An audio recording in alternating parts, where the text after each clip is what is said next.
Can you sue a priest for making your house haunted? And then we take a look at a bizarre myth. Is there a demon out there that gets more powerful every time we poop? Today on Dead Rabbit Radio.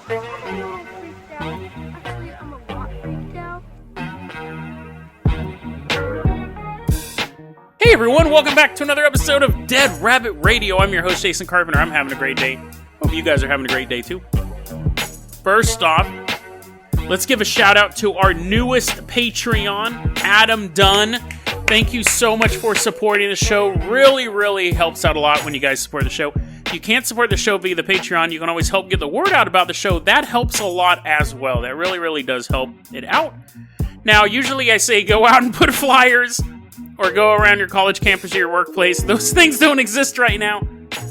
Talk about it on the internet. That works too. But we always got to give a shout out to our Patreons, Adam Dunn. Thank you so much for supporting the show.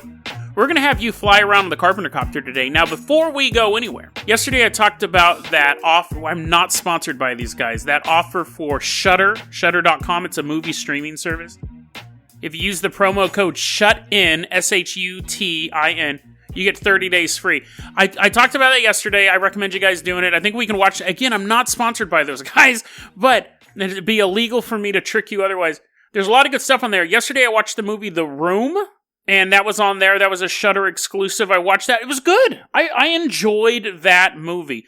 It was funny. It was supposed to take place in America, but every actor in it was from another country. Not like I care. Not like I'm not watching this movie. Where's my America? But it took me a while, actually, to figure out, hey, wait a second. Why does the mailman sound like he's from Venice? But anyway, so it was a good movie, though. It was very well developed. I described it as a good Sunday night horror film. I watched a movie today, though, that might be one of my favorite movies that I've seen recently. I heard about it on the podcast. It's not a podcast. I heard about it on the YouTube show Half in the Bag. They do movie reviews. Half in the Bag talked about this movie called One Cut of the Dead. Watch it. Watch it. I can't tell you anything about it. I'll say just watch it. Just watch it. Just watch it. It's a good movie on so many different levels. It's a horror movie. I think what's going to turn people away, okay, it's a found footage zombie movie, but watch it. Even if you hate found footage movies, even if you hate zombie movies, watch One Cut of the Dead. If you are a fan of Dead Rabbit Radio, definitely if you're a fan of horror movies, if you're a fan of zombie movies, watch One Cut of the Dead. But if you're a fan of Dead Rabbit Radio, if you're a fan, I can't really say anything. And what's funny, what should be telling is that if you go to One Cut of the Dead and you look at reviews online on YouTube reviews, they're all like 4 minutes long. Because nobody wants to give anything away about the movie. Watch One Cut of the Dead. It's available on Shudder.com. You can watch it for free using that promo code. You can also rent it on YouTube, I believe. I believe that movie may be available other places, but I watched it just a couple hours ago. It's really good. It's a really good movie. It's hard to compare like The Room and that because they're two completely different films. One is a neat thriller that takes place in a single location, which is my favorite type of movie. Actually, they both take place in a single location. I'm like, okay, well, anyways, I'm not going to say anything more. If you're going to watch any movie, One Cut of the Dead. I don't want to say any movie this year, but man, watch One Cut of the Dead. Dead Rabbit recommends One Cut of the Dead and The Room. Let's go ahead and get started with the episode here. That was kind of a long intro. Adam, I want you to fire up that Carpenter Copter. We are flying out to Romania.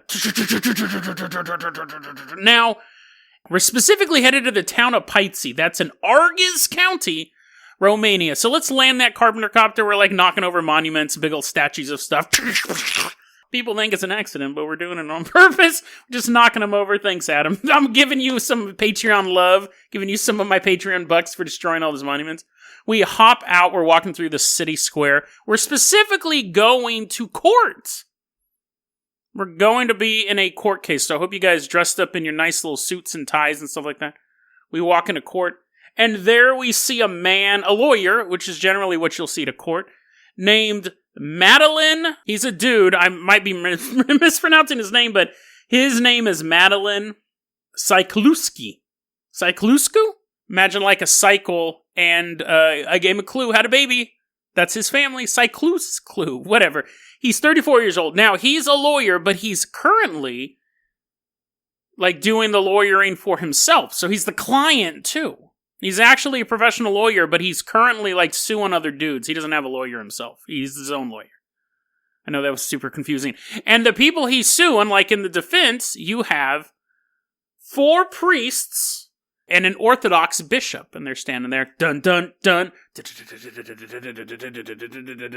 dun dun. That's People's Court music. If you're under the age of 34. Is that show still even on? Anyways. What was I talking about? Oh, yeah, this story. So these priests are sitting there, and this Orthodox bishop are all just chilling. They're not chilling. They're kind of worried because, no one likes to be in court. And Madeline is giving this argument. He's presenting himself to the judge, dude, and he's like, Judge, a jury that may or may not exist. I don't know if Romania has juries. But definitely there's a judge here, and there's 12 question marks sitting in this corner. Let me tell you why I'm suing these men of the cloth. Okay? So, I was working as a lawyer at my place of business, which is a lawyer shop. It's an office, is what I meant to say. And one day, I smelt...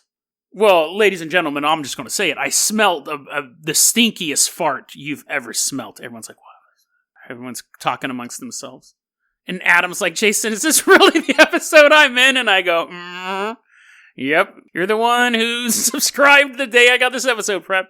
The smelliest fart, Your Majesty, Your Honor. I meant to say, you got a promotion there. The smelliest fart you've ever smelt wafted through my office.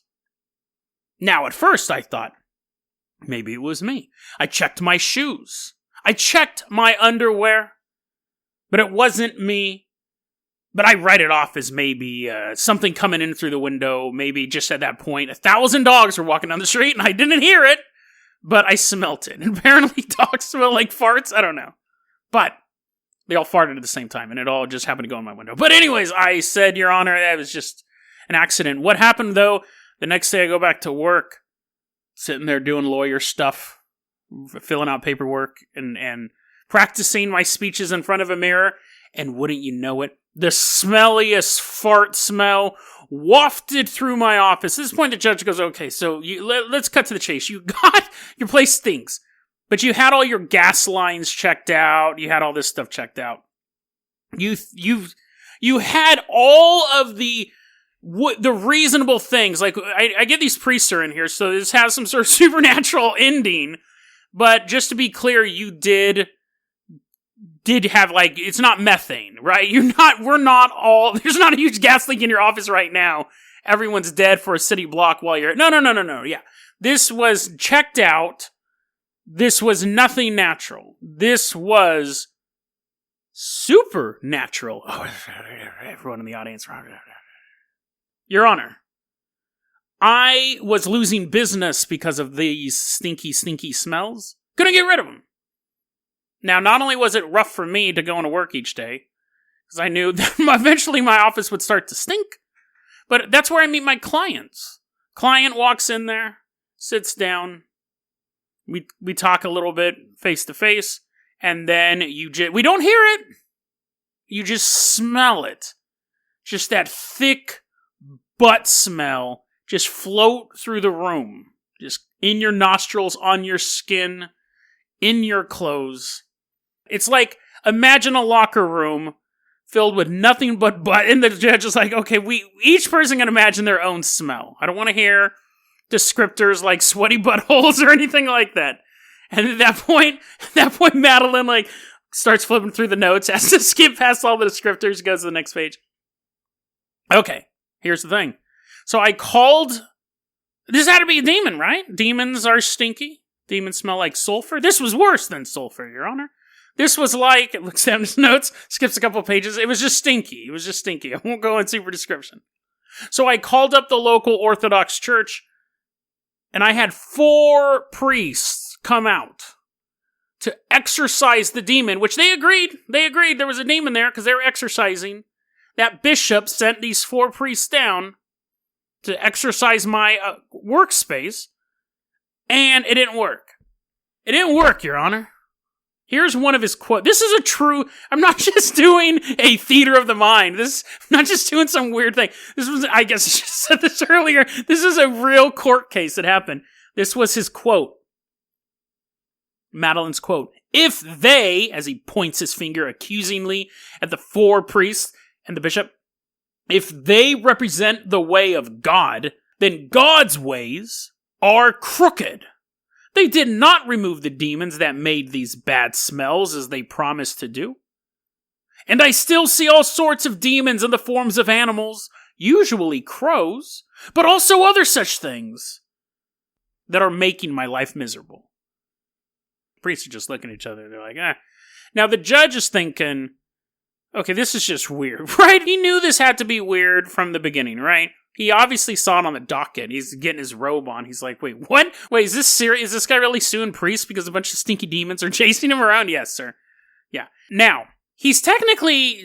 The reason why he's suing them isn't because the exorcism didn't work. That's part of it. He's suing them because he says that the priests actually made things worse. Made things worse. Here's what happened. The priests go to the office. They try to get rid of the smell. The smell doesn't go away. And I guess I should say, too, he's used every type of cleaning, glade, little hanging pine tree thing, all of that stuff. Nothing's working. Not even the priest, not even the power of God. But that, again, that just would suck. What happened now is that whatever was making this stink follows him home. Here's another quote that he gives during court. When I am at home, they switch the TV on and off all the time. They make foul smells that give me headaches, and basically roam unhindered around my house and my business. So there's not... It would be one thing, like, if you could time it. Like, if you're like, oh, good, they're at my house now. It's like 3 a.m, I'll just go to work.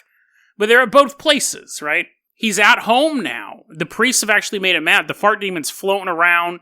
Or fart demons, we don't know. He's messing with his electronics. His mom, I think, lives with him, because he states halfway through the trial that his mom, whenever she tries to blow her hair with a hairdryer, a demon pops out of it. A giant black shadow comes out, to the point that he goes, every time you turn it on, a demon comes out. Now, that would be something I would bring to court. Right? There's a thing, he's a lawyer, come on, dude. There's a thing called evidence. This is a type of trial, like, in Sacramento, when they were trying the Unabomber, they brought his entire cabin into... I don't think they brought it into the courthouse, because then they're like bringing it through, and people are bumping into them. They took it to like a warehouse, and the jury could go to look at the cabin. Just have the judge be like, why don't you come to my house? He's like, I don't want to go to your stinky house. He's like, okay, you don't have to come to my stinky house, but can I at least blow you with this air dryer? And the judge is like, is a demon going to pop out of it? And the guy would say yes. And then he would turn it on, a demon would pop out, and there would be proof forever that the world of supernatural exists. The problem with him is that he wasn't able to prove any of this. Now, a lower court in Romania said, no dice. They threw the case out. So then he takes it to the Romanian High Court, and they go, this is stupid. No, and they throw it out. And at the time that this really made news, back in 2013, he was taking it to the European Court of Human Rights. He's like, I will not be smelly. I will be smelly no more.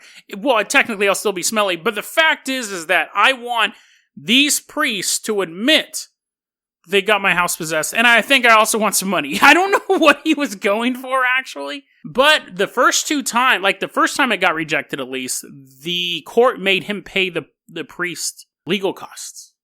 Which, I mean, it's not like the Catholic Church is really hurting for money anyways. But they said, not only is that a stupid suit, but you have to pay for that. The question is this.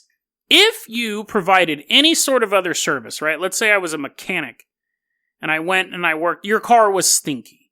Your car had a dead rodent in it, and I said, I can get that rodent out. I rip the rodent in half, because I can't get all of it, and I throw the other half in your house, and then I hide it. I know that's an extreme example. You're like, what car maker do you go to? What automotive dude? What's this guy called? What's it called when a guy repairs your car?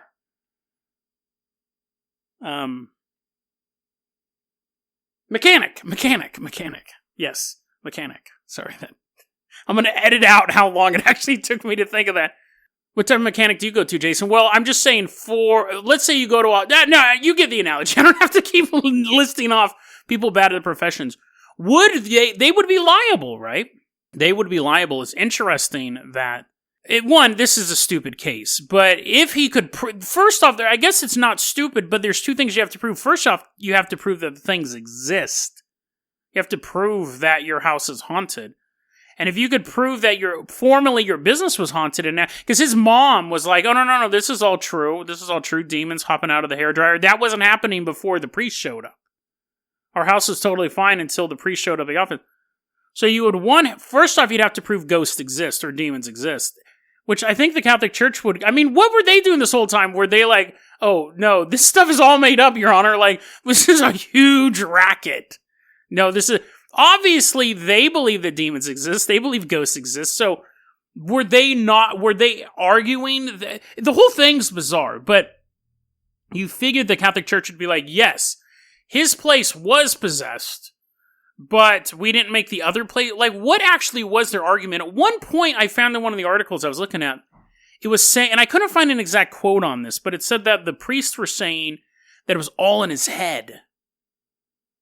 Which isn't an argument that, as a religious person, you want to have used. With the Catholic priest getting up on stand and be like, no, he's just demons and ghosts flying. That's all made up. It's all in his head. I don't know if they actually said that. I don't know if that was, because there wasn't no exact quote. I don't know if that was the article kind of editorializing. It seemed like that was actually their legal statement that the guy was making it up. But then if that was the case, why did they go to the office in the first place? The whole story's super weird, and we don't know anything after 2013. I doubt it went to the European Court on Human Rights. Probably got dismissed from there as well. Is his house still haunted? Is he plagued by the smells? Has it gotten worse now? Wouldn't it be awful? You call on your priest to help you.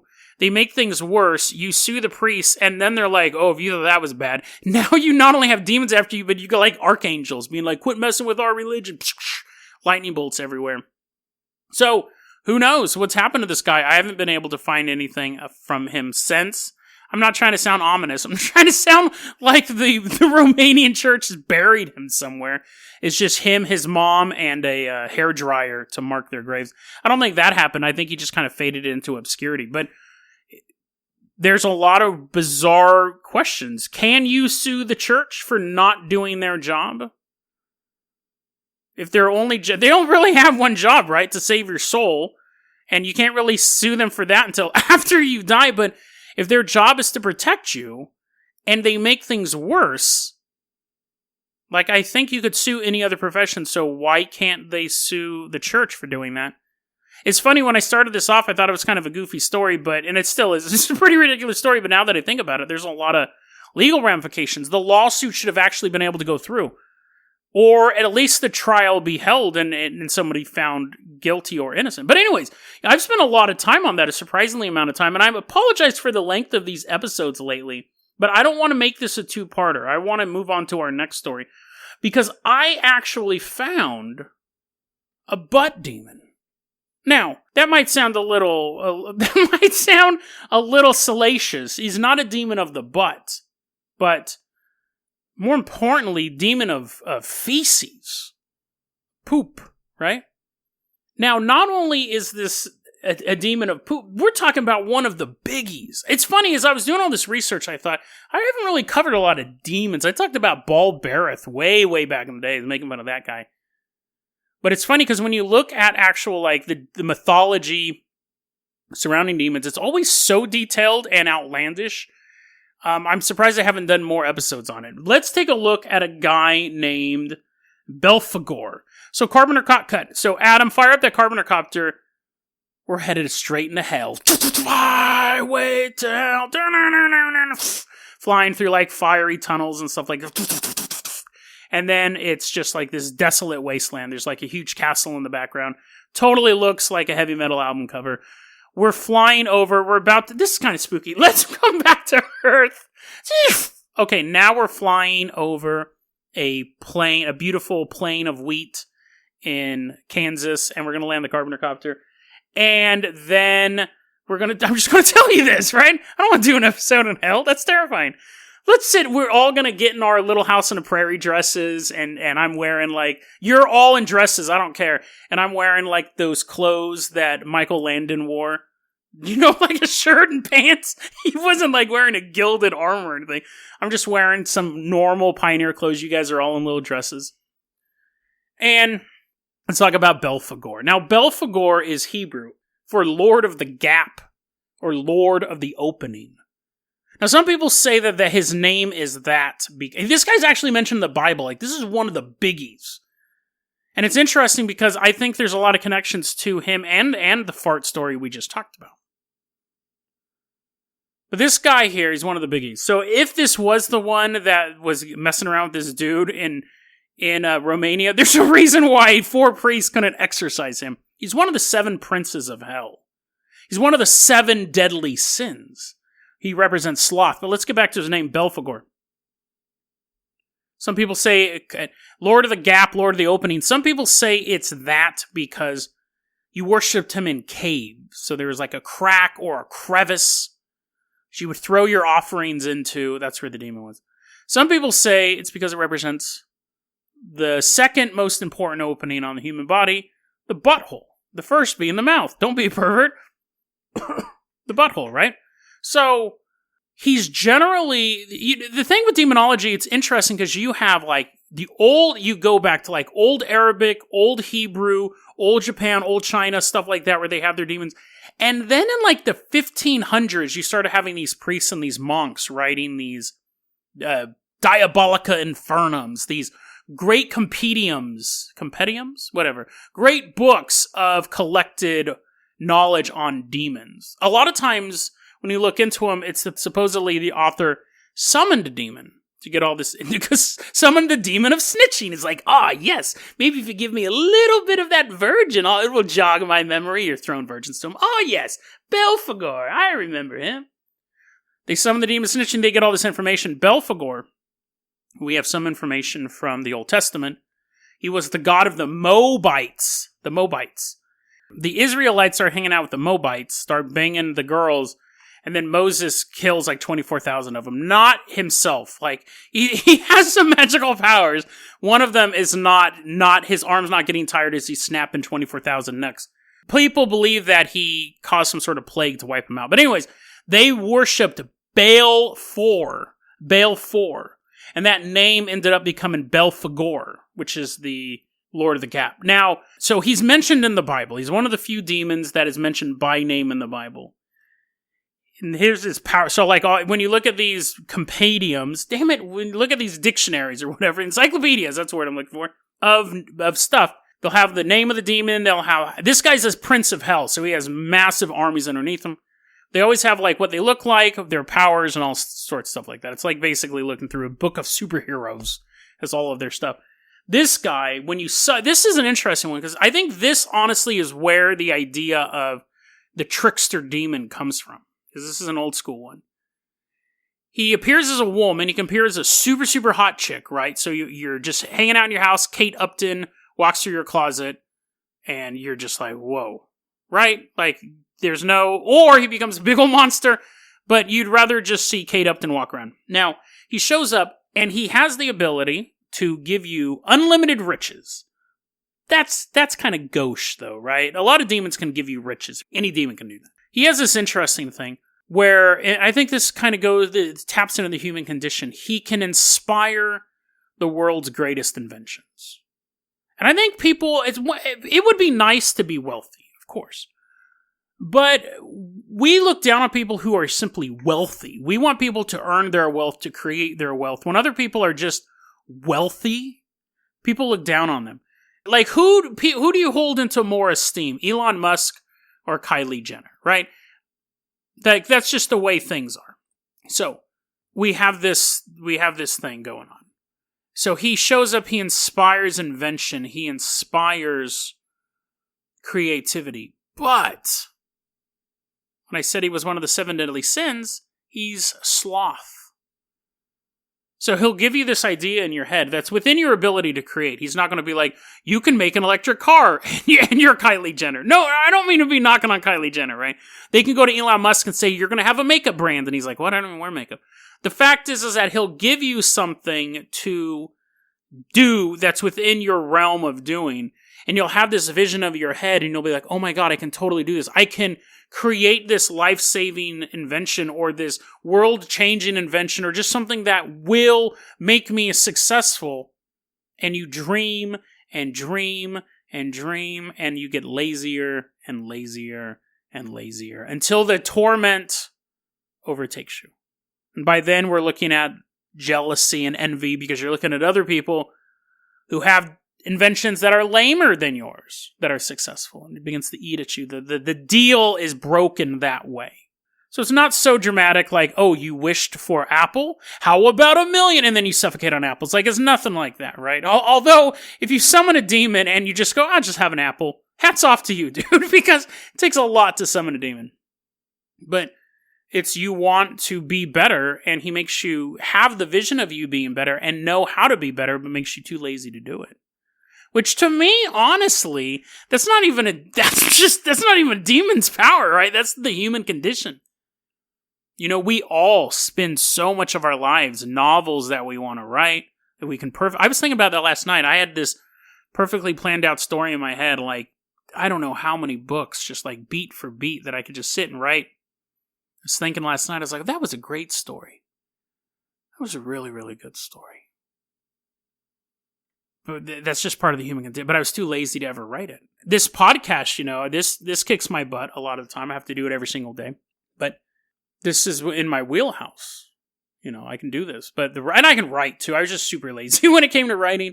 But anyways, I think that's part of the human condition. I think that's why this demon kind of rings true for a lot of us.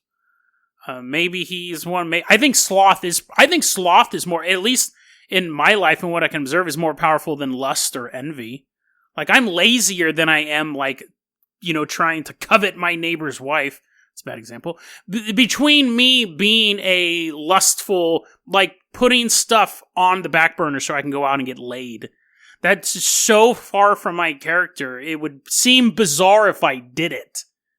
It would, what? You didn't do an episode because you were hooking up with that girl? That's weird, Jason. Like, you need to go get, like, some tests done. I think you might have a brain parasite. Same thing with envy. Things like that. But, yeah, sloth, I think, is more, just want to lay there and be a lump. Anyways, so Belphegor, let's get back to this guy. So this is no longer a Jason confession episode. He's generally seen as sitting on a toilet when he was in the Infernum Demonicum or whatever it was back in the day. They had a wood carving of him sitting on a toilet, and that kind of popularized the idea of Belphegor sitting on a toilet.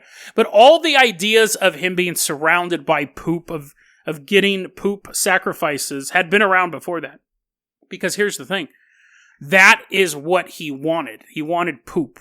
Now, whether or not his name actually meant the butthole, like the crevices and the butt crack, we don't know. But feces was a big part of the rituals around this guy.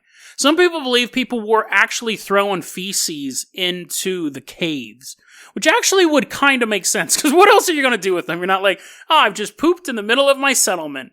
Nothing bad will happen now. It's like flies are flying everywhere. It could have been people were like, hey, clean that poop up. What? I'm not going to clean that poop up. We're Moabites. Like, we're like in the Stone Age. Why should you have to clean my poop? Because God wants you to. What? Yeah. There's a God in that cave over there. So go put your poop in there, and then we can have an orgy. Oh, okay, yeah, sure. Go give it to. We don't. That actually, it's funny. I made that up as a joke, but I wonder if I think there's a lot of stuff if we look back in old religion times where they're like, don't eat pork. Nowadays we're like, what? But it makes sense because you're so likely to die of food poisoning if you ate pork. And if you had a group of people, if you had a group of 10,000 people and you wanted them to survive, you would start saying stuff like, don't eat pork. What? Why? Because God doesn't want you to. Oh, okay. So it's always an interesting thing. But anyway, so they could have started with that and then it became this. But anyways, I have no proof of that. The fact is that Belphegor is connected to feces, is connected to poop. Some people believe that he is one of the hardest demons to summon because you need massive amounts of poop. Now, we don't know how much poop, so you can start saving up now. But again, I wouldn't actually. This guy sucks. Because what happens is you summon him, he's just going to make you super lazy all the time. Now, you may be thinking, Jason, I'm already so lazy. The only demon I want to summon is one that I'm already summoning every single day. Yeah, but he might make you lazier. But apparently, you have to use an obscene, to me, any amount of poop. So an obscene amount of poop, but an obscene amount of poop to actually summon him. And I couldn't find any details on how to summon him. You may be able to go deeper into the internet to find it. I personally wouldn't. Because again, nothing good could come from summoning any demon, let alone one of the 7 demons of hell. And what's weird is we have so many odd details about this guy. He's the ambassador to France. From hell, not from like Belgium or anything. From hell, he's the ambassador to France. So that's kind of bizarre, right? Apparently, he came at the demon. This is a weird story that Machiavelli told, supposedly, because it started getting really weird. Apparently, there's a lot of details on him, but a lot of it is hearsay. Well, they'll say like, oh, this guy said this or this guy said that, which is pretty much how history works. But Machiavelli said that he heard, I don't know what his source is, that all the demons in hell were having a bet. They didn't believe that humans could be happily married because humans are so miserable and human life is so miserable. The fact that you could take 2 of them and put them in a house together and they'd be happy, that has to be a myth. There's a huge argument in hell about it, and it raged forever. Finally, Satan goes, you know what, dude? I'm so tired of hearing this. I'm pretty sure they hate each other's guts. Men and women hate each other's guts. Pretty sure. I'm pretty sure married couples hate each other's guts, but whatever. Belphegor, you go up top and find out for us. And Belphegor goes up and he traveled the world and he fell in love with France. Oui. Oh, yes. I wish they said poo-poo instead of oui. Sorry, guys. I'm taking my glasses off. That joke was so bad I don't deserve to see right now. Anyways, Belphegor says, oh, I love France. And I'm not going to repeat that terrible joke. But Satan's right. Married couples hate each other. It's just another horrible part of the human condition. And Belphegor went back down to hell and said 2 things. 1, you're right. Humans cannot cohabitate. They absolutely hate each other's guts. There's just being humans awful. 2, can I please be the ambassador to France? And at that point, Satan must have been like, we don't have ambassadors to any other country, but yeah, sure, bro. Like, that's kind of weird. And his archenemy, again, to show how high level this guy is, his archenemy is Saint Mary Magdalene. He's bringing out, like, the big names, like the named characters in the Bibles, no NPCs to fight Belphegor. So you go, Jason, you're just reading off facts. You're just reading off facts about some poop demon. Some demon that absorbs poop or eats poop. Well, yeah, I kind of am. I find this type of stuff fascinating, right? But Belphegor may actually be far more powerful than we could ever imagine. 1, if you think about it, when's the last time you slaughtered a goat? Right? Like, how many of these demons, or how many of these just religious figures in general, demigods, gods, require animal sacrifices? And you could say, well, Jason, we slaughter 100,000 cows a day. Well, yeah, but goats specifically, right? You know what I mean? Like, when's the last time you even heard of someone slaughtering a goat? When's the last time you saw someone burning a wicker man? When's the last time you saw someone doing any sort of these pagan rituals? When's the last time you pooped? You might be pooping right now, listening to this podcast. It would be a demon that is perpetually fueled. So we have that aspect. We have this aspect. He's the only demon with a prime number. Try wrapping your head around this one.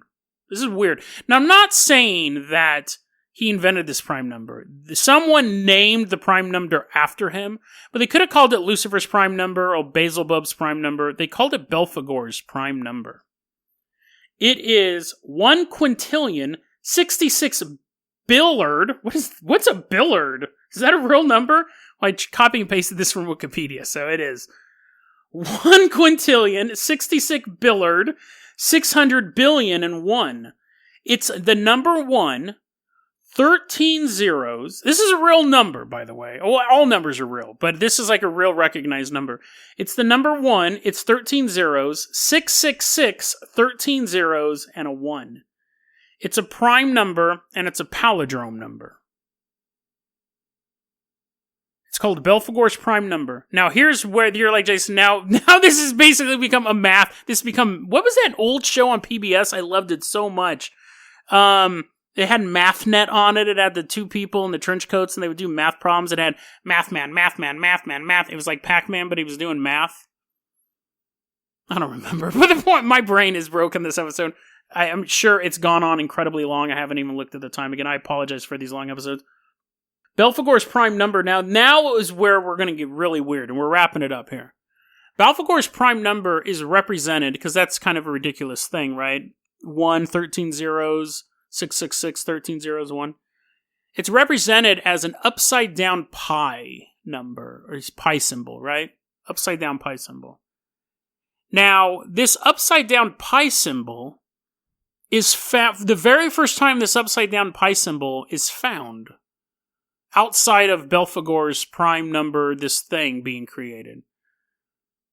It's found in a book that's never been deciphered, called the Voynich Manuscript. It's funny, listener Jordan the other day emailed me a huge list of links of commentary. Thank you, Jordan, too. I haven't responded to the email yet, and hi, Grandma. Hi, Jordan's grandma. He sent me an email that had all of these different explanations of what the Voynich Manuscript is. The Voynich Manuscript, I've touched on it briefly here and there throughout the course of the show. It's a manuscript that to this day is undecipherable. Indecipherable? Nobody knows what it means, right? They've tried supercomputers doing it. They've had normal humans looking over it. They were looking over it before supercomputers were invented. Nobody knows what it is. Some people believe it's like a spell book. Some people believe it's a recipe book. There's some stuff that's in it that people can look at and go, oh, look, it's a picture of a tiger. Maybe this is a zoology page, but nobody knows. But in this Voynich manuscript that's completely mysterious, it's been mysterious for 100 years, is this upside-down pi symbol. So the idea is that in this book that's indecipherable is a mention of Belphegor. A demon that is fed every minute. A demon that brings out the worst quality that every human already has. A demon that both gives you hope and takes away the willpower to achieve that hope. A demon that sits on a throne that is a toilet. I think out of all the demons, this one would be the one that we were constantly giving energy to. Every time you just spent the day laying about, dreaming of something to do, Belphegor laughs. Every time you have to poop, which is unfortunate because that's something we have to do, Belphegor feeds. Every dream unfulfilled, every horrible bowel movement, both of those things are something that everyone does all the time. And maybe sometimes it's not about feeding off humanity's misery and their feces dripping into his gullet every minute of every day. Maybe sometimes he gets hands-on. Maybe there was a lawyer in Romania who had great things planned for him, a destiny that would bring him above mankind. But he had to get distracted. He had to get diverted. And so Belphegor takes a personal interest in this lawyer. And not only ruins the man's business and ruins the man's sanity, but ruins the man's faith in God. Has him suing the church and saying God's works are crooked.